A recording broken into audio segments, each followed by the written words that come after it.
think it is part of a process to get to where we can make the determination with regard to veracity. But I'm by the terminology for discourse analysis, just like I am nonverbal behavior. I don't ever take any one element, a deception clue, as definitive. It has to be put into context with that one individual and then question through that context to ultimately get to the truth. But as far as being able to say, here are these linguistic indicators and come to a judgment right then and there, I don't subscribe to that. I think it is part of a process to get us there, but it's not the end of the journey. Paying attention to nouns is a critical dynamic, particularly when we're talking about fraud, because the individual may refer to, in part of the narrative, money, money, money, and then later on the terminology may change to cash, cash, cash.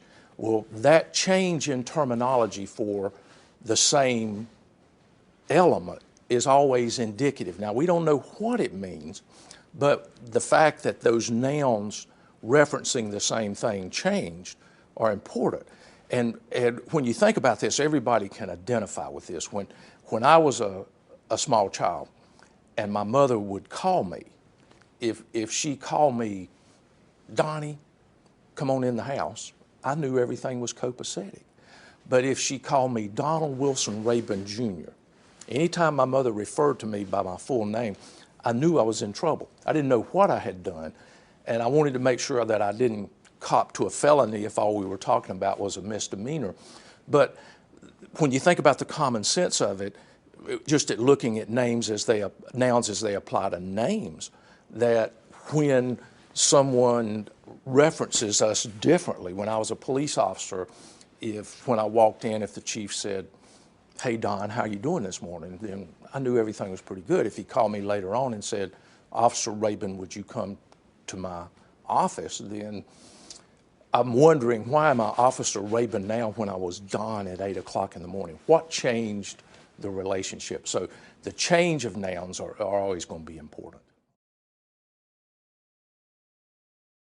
The qualifiers will give you great insight into how that individual sees the world. And when we tie that with the pressure motive and the rationalization aspect of the fraud triangle, then getting that insight into how that individual perceives the world, when we get to, particularly with the compliance gaining portion of the interview, gives you great insight into here's how this individual processes. And by being able to, if you will, enter into that same world, the possibility of making that connection and taking this individual back over here into the admission, I think, are enhanced significantly.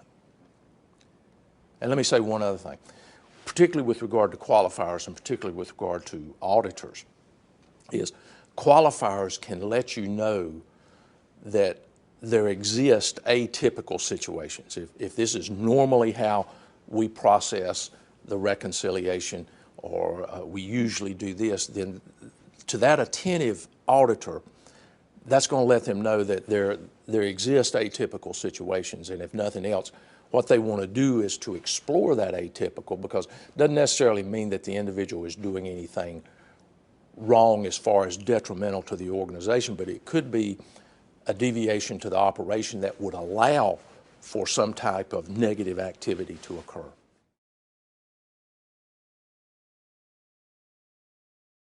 It's going to depend on what type of question that individual, the interviewer, used, and it's going to also depend on the context in which that question occurred. But a glaring example would be if the individual interviewer is asking a closed question, it's going to open the door for equivocation.